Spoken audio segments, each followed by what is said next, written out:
पिछले 24 घंटे में पूरे देश दुनिया में ऐसा क्या कुछ हुआ है जिसका सीधे सीधे भारत पर असर पड़ने वाला है या फिर भारत सीधे सीधे उससे प्रभावित हो रहा है।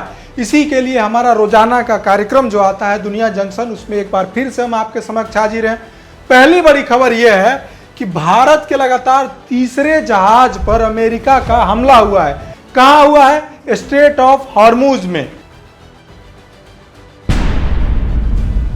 भारत के एक झंडे तले, भारत का जो एक जहाज था वो भारत के झंडे तले था, बाकी जो अन्य जहाज थे वो किसी और देश के झंडे तले थे। ठीक, अब तक 3 भारतीयों की इसमें मौत हो गई है।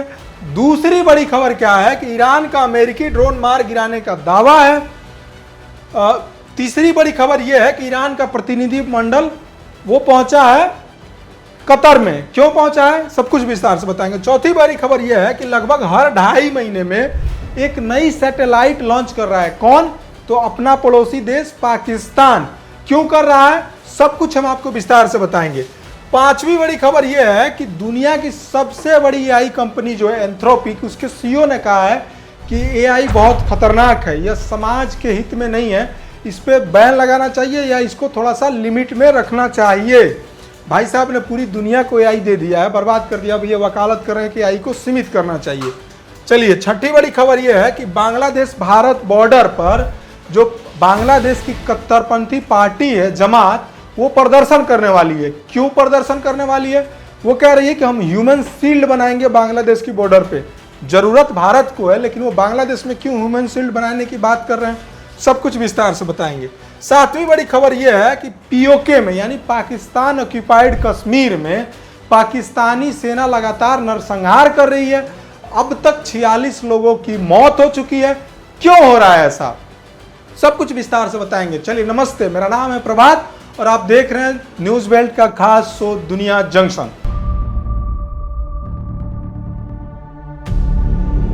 चलिए शुरू करते हैं सबसे पहली खबर से।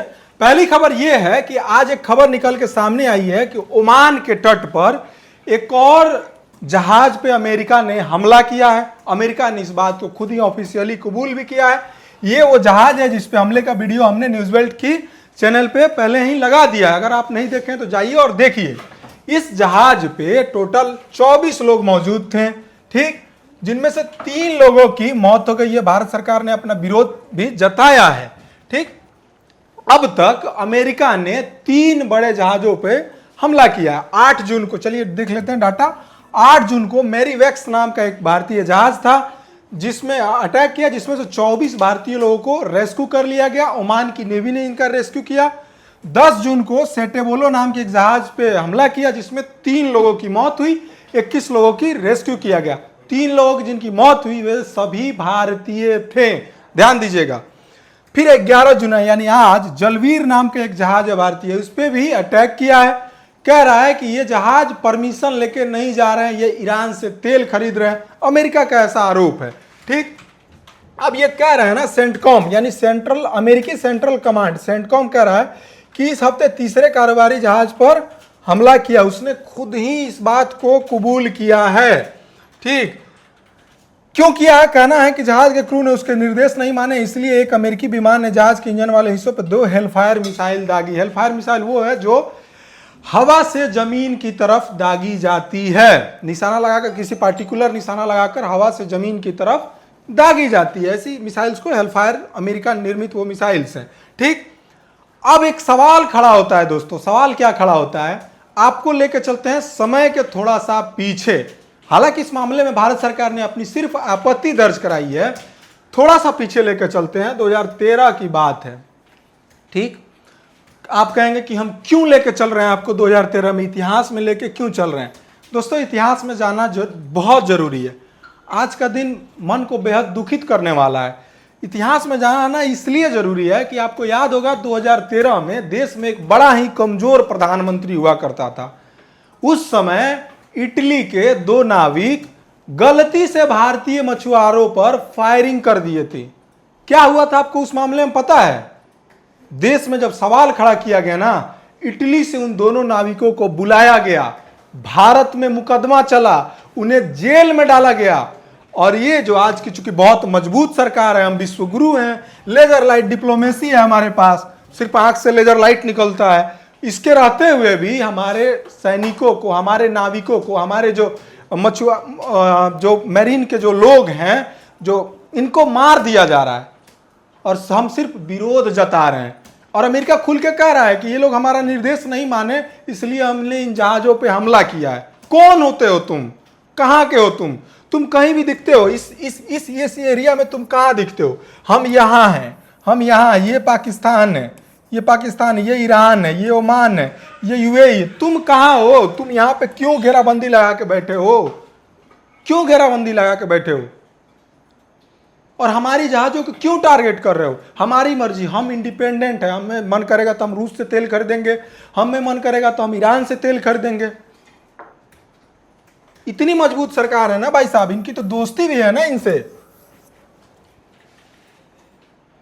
फिर भी ऐसा हो रहा है। और एक बार नहीं हुआ है कि गलती से कोई फायर हो गया हो, वो बार बार कह रहा है और आके मीडिया में बाकायदा इस चीज को एक्सेप्ट भी कर रहा है कि हमारा निर्देश नहीं माना गया है, इसलिए हमने अटैक किया। चलिए आगे बढ़ते हैं, अगली खबर पे एक नजर डाल लेते हैं। अगली बड़ी खबर है दोस्तों, बांग्लादेश बॉर्डर से। कल यानी 12 जून को बांग्लादेश की जितनी कट्टरपंथी पार्टियां हैं, लगभग 11 पार्टियों का एक समूह है जो जमात के नेतृत्व में काम करेगा। कल बांग्लादेश बॉर्डर पे ये लोग विरोध प्रदर्शन करने वाले हैं। जमाते इस्लामी बनाएगी ह्यूमन शील्ड। अब सोच रहे हैं क्यों बनाएगी, इन्हें तो अपने देश में करना चाहिए, या फिर जब ह्यूमन शील्ड की बात हो रही है तो भारत को करना चाहिए ना बांग्लादेश बॉर्डर पे, क्योंकि घुसपैठिए तो बांग्लादेश से भारत में आते हैं, तो भारत को ह्यूमन शील्ड बनाना चाहिए। देखिए मिर्ची इस बात की लगी है ना कि भारत के पश्चिम बंगाल से या फिर कोने कोने से बांग्लादेशी पकड़े जा रहे हैं, उन्हें डिपोर्ट किया जा रहा है, और इस बात के लिए बांग्लादेश कह रहा है कि हमारे यहाँ भीड़ बढ़ जाएगी, अवैध लोगों की भीड़ बढ़ जाएगी। हालांकि बांग्लादेश भी एक्सेप्ट नहीं करता है कि ये जो लोग हैं ये हमारे हैं। ठीक, अब देखिए इंडिया टुडे की एक रिपोर्ट के अनुसार जमात के पूर्व सांसद एचएम हमीदुर रहमान आजाद के हस्ताक्षर वाले एक बयान में कहा गया है 11 दलों का गठबंधन 12 जून को सीमावर्ती विरोध रैलियां करेगा, जिसके बाद 15 जून को ढाका में विरोध सभा और जुलूस निकाला जाएगा। ढाका स्थित समाचार पत्र द डेली सन की रिपोर्ट के अनुसार इस महीने की शुरुआत में आजाद ने सीमा मुद्दे पर बांग्लादेश के गृह मंत्री सलाउद्दीन अहमद की टिप्पणियों की तुलना भारतीय मंत्रियों की टिप्पणियों से भी की थी, जिसका अर्थ यह है कि सरकार बहुत नरम है और भारत के साथ मिली हुई है। देखिए जो लोग भी सिस्टम के पार्ट नहीं होते हैं ना, उन्हें विरोध करना बड़ा आसान लगता है। बांग्लादेश की सरकार जो है ना, वो जानती है ये बात, जो सिस्टम का हिस्सा है, जो स्टेट के अंदर है, वो इस बात को जानती है कि हमारे यहाँ से ही अवैध घुसपैठिए गए हैं। अब दोनों देशों को अपना संबंध भी अच्छा रखना है। बांग्लादेश चूँकि यूनिस की सरकार थी, तमाम तरीके के उसके ऊपर आर्थिक प्रॉब्लम चल रहा है। अभी हाल में ही, कल ही हमने बताया है कि उसके जो प्रधानमंत्री है मलेशिया गए हुए हैं, चाइना जाने वाले हैं, कुछ दिनों बाद भारत का भी दौरा करेंगे। ठीक, तो वो चाहती है कि थोड़ी नरमी बरती रहे और जो इलीगल माइग्रेंट्स हैं उन्हें वापस बांग्लादेश भेज दिया जाए। लेकिन जो कट्टरपंथी पार्टियां हैं ना, ये नहीं चाहती है, क्योंकि वो मेजरली पॉपुलेशन जो है घुसपैठियों को वो मुस्लिम है। और यहाँ पे जब से बीजेपी की सरकार बनी है पश्चिम बंगाल में, चुन चुन कर उन्हें वापस भेजा जा रहा है। अब इसको वो धार्मिक रंग देने की कोशिश कर रही है, जमात जो है इसे धार्मिक रंग देने की कोशिश कर रही है। ठीक, चलिए अगली बड़ी खबर पे चलते हैं। अगली बड़ी खबर ये है, ये आई है हमारे पड़ोसी देश भिखमंगा पाकिस्तान से। हम क्यों कह रहे हैं भिखमंगा?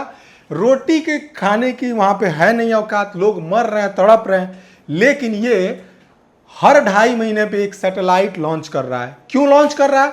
कहानी में थोड़ा पीछे लेकर चलते हैं। ऑपरेशन सिंदूर के दौरान भारत का एक सैटेलाइट था नाविक।